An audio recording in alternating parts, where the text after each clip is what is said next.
অন্ধকার। ওইখানে এসে আমাকে বলে কি একটু নামেন তো আপা। নামতে দেরি আমার, আমি ব্যাগ নিতে গেছি এভাবে, আর এত ফোর্স চালাইছে।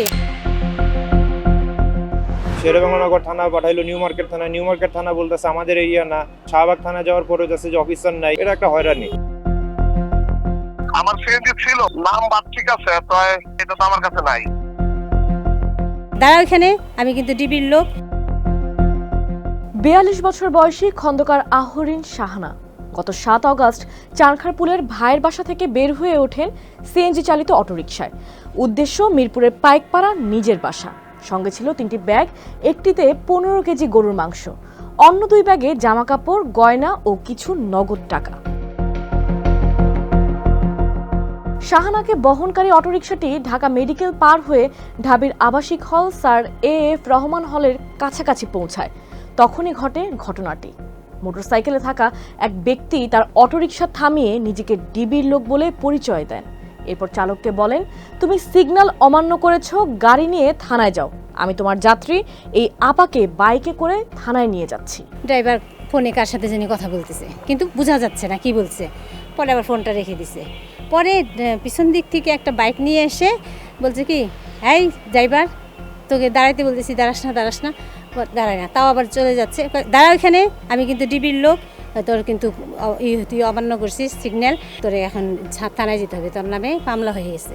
ফোন আসছে, আমি বলছি হ্যাঁ ফোন আছে। কি ফোন, অ্যান্ড্রয়েড না কি বাটন? আমি বলছি যে বাটন। আপনার বোনকে বললেন যে আপনি আসছেন, আপনার একটু সমস্যা হয়েছে রাস্তায়, ডিবি পুলিশে ধরছে, এরকম আপনাকে একটু নামতে হবে, থানায় যেতে হবে। শাহানা জানান, প্রথমে মোটরসাইকেলে না গিয়ে অটোরিকশাতেই থানায় যেতে চান শাহানা। শাহানার ফোন থেকে তার বড় বোনের নম্বরে ফোন করে জানান শাহানাকে থানায় নেওয়া হচ্ছে। ঘটনার আকস্মিকতায় হকচকিয়ে যান শাহানা। ওই ব্যক্তির কথা মতো তার মোটরসাইকেলেও চড়ে বসেন। শাহানা জানান, মূল সড়কে না গিয়ে নানা অলিগলিতে ঘোরা শুরু করেন ডিবি পরিচয় দেওয়া ওই ব্যক্তি। এলিফ্যান্ট রোড, ফার্মগেট পার হয়ে মোটরসাইকেল চীনমৈত্রী সম্মেলন কেন্দ্র পেরিয়ে শেরেবাংলা নগর এলাকায় ঢুকে পড়ে। এবার শাহানার মাথা খুলে। তিনি বাইক থামাতে বলেন এবং থানা কত দূর তা জানতে চান। তখনই ওই বাইক চালক শাহানাকে বাইক থেকে নামিয়ে তার কাছে থাকা ছোট হ্যান্ডব্যাগটি নিয়ে সজোরে বাইক টান দিয়ে পালিয়ে যান, যাতে কিছু টাকা আর স্বর্ণ ছিল। আর গরুর মাংস নিয়ে আগেই চম্পট মেরেছেন অটোরিকশা চালক, এমনটা অভিযোগ শাহানার। ড্রাইভার মাংস নিয়ে আর ওই ব্যাগ নিয়ে চলে গেছে। আর আমার যে সাথে ব্যাগটা, ওই ব্যাগটা আমি নিয়ে নেমে গেছি। ওটার ভিতরে আমার গহনা ছিল। বলে কি, আপনি একটু আমার বাইকে ওঠেন, আমি আপনাকে একটু ওই যে সামনে থানা, হেলমেট পরা, একটা কোটি পরা, একটা প্যান্ট পরা জিন্সের নীল কালারের, আর একটা পিছনে একটা ব্যাগ আছে। পরে চীনমৈত্রী পার হয়ে আগারগাঁর যে অন্ধকার, ওইখানে মানুষ নাই বেশি, খালি গাড়ি টাড়ি থেমে থাকে। ওইখানে এসে আমাকে বলে কি একটু নামেন তো আপা। আমি নামছি, আর সাথে হুন্ডা নামছি কি, নামতে দেরি আমার, আমি ব্যাগ নিতে গেছি এভাবে, আর হুন্ডা এত ফোর্স চালাইছে, আর আমাকে যখন নিয়ে আসছে আস্তে আস্তে। শাহানা বুঝতে পারেন অটোরিকশা চালক ও মোটরসাইকেল চালক দুজনে মিলে তাকে বোকা বানিয়েছেন। ঘটনা এখানেই শেষ নয়। এক রিকশা চালকের সহায়তায় প্রথমে শেরেবাংলা নগর থানায় যান শাহানা। থানা পুলিশ সব শুনে শাহানাকে যেতে বলেন নিউ মার্কেট থানায়। সেই থানায় পুলিশ জানায় ঘটনাস্থল তাদের এলাকায় নয়, শাহানাকে যেতে বলা হয় শাহবাগ থানায়। এরপর মধ্যরাতে শাহবাগ থানায় গিয়ে একটি লিখিত অভিযোগ দায়ের করেন শাহানা। একটা ইন্সপেক্টর বলল যে আপনি কেন বাইকে উঠলেন, আপনি একজন বয়স্ক মানুষ, আপনি চিনেন না, জানেন না। অভিযোগ, ছিনতাই ও প্রতারণার শিকার হওয়ার পর ৩ থানার পুলিশ তেমন কোনো সহায়তা তো করেইনি, উল্টো হয়রানি করেছে। আমার মামাই সবসময় মানে যাদেরই আপনার সিএনজিতে উঠায় দেয় বা গাড়িতে উঠায় দেয়, সবসময় উনি ড্রাইভারের সাথে একটা ছবি তুলে রাখে। তো ওই দিন উনি ওনার ওই অ্যান্ড্রয়েড ফোনটা না নেওয়ার কারণে ওনার কাছে বাটন ফোন ছিল, উনি শুধু নাম্বারটা নোট করে নেয়। এই জন্য শুধু আমাদের কাছে শুধু নাম্বারটা আছে, ড্রাইভারের কোনো ছবি আমাদের কাছে নেই। শেরেবাংলা থানা পাঠাইলো নিউ মার্কেট থানা। নিউ মার্কেট থানা বলতেছে আমাদের এরিয়া না, আপনারা শাহবাগ থানায় যান। শাহবাগ থানায় যাওয়ার পরে যাচ্ছে যে অফিসার নাই, একটা আমরা কমপ্লেন করলাম। এটা একটা হয়রানি।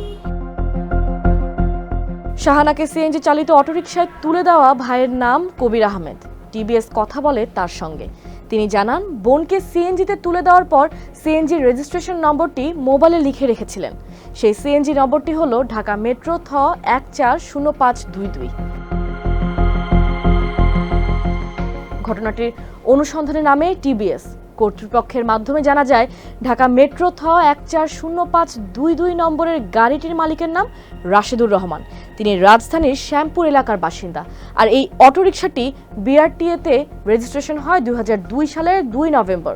2018 সালে যেটির ফিটনেস এবং ট্যাক্স টোকেনের মেয়াদ শেষ হয়।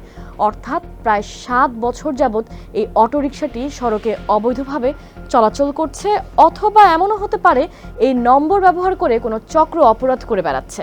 এই রহস্য উদ্ঘাটনের নামে টিবিএস। বিআরটিএর নথিতে যার নামে নিবন্ধন করা অটোরিকশাটি সেই রাশেদুরের মোবাইল নম্বরও হাতে আসে টিবিএসের। ওই নম্বরে ফোন করে জানতে চাওয়া হয় ঘটনার দিন কে চালাচ্ছিলেন গাড়ি। ভাই আপনার কি একটা সিএনজি আছে? জি আছে। ঢাকা মেট্রো থ, জি। এই গাড়িটা আপনার নামে রেজিস্ট্রেশন করা, 2002 এর গাড়ি। না না ভাই, তাইলে নাম্বার ভুল হয়েছে, তাইলে মোবাইল নাম্বারটা হয়তো আমার সাথে ব্যবহার করছে।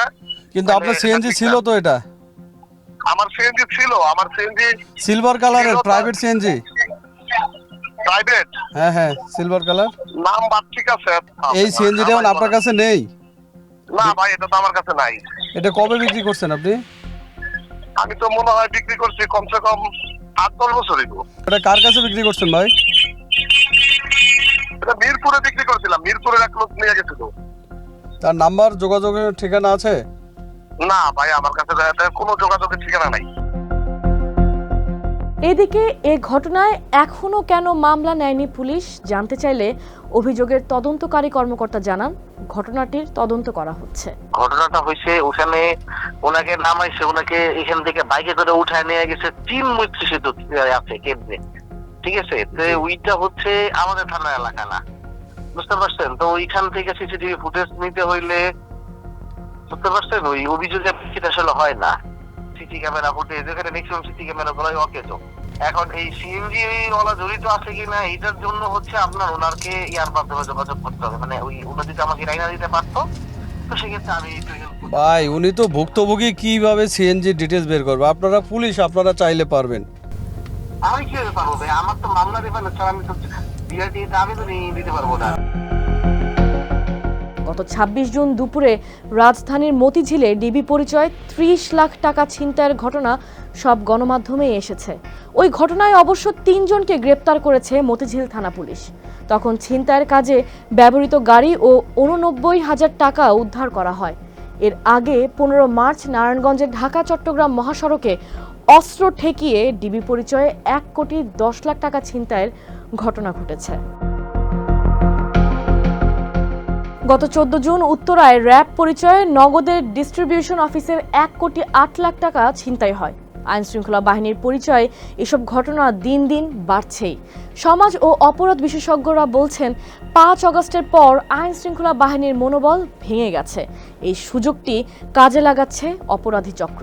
আমরা কিন্তু এই পট পরিবর্তনের পরে আইনশৃঙ্খলা পরিস্থিতির এই যে এক ধরনের বিচ্যুতি বলুন বা একটা ঘাটতি বলুন, আইনশৃঙ্খলা বাহিনী পরিপূর্ণভাবে পুরো পরিস্থিতি নিয়ন্ত্রণ করতে তার সময় লাগছে, তার ঘুরে দাঁড়াতে সময় লাগছে। তখনই কিন্তু আমরা বলেছি যে এই ধরনের অপরাধ প্রবণতা কিন্তু বাড়বে। এক্ষেত্রে আইনশৃঙ্খলা বাহিনীকে কঠোর দ্রুততার সাথে আইনগত ব্যবস্থা গ্রহণ প্রশ্নে কঠোর এবং দৃষ্টান্তমূলক ব্যবস্থা গ্রহণ করতে না পারলে এই পরিস্থিতির বদল হবে না।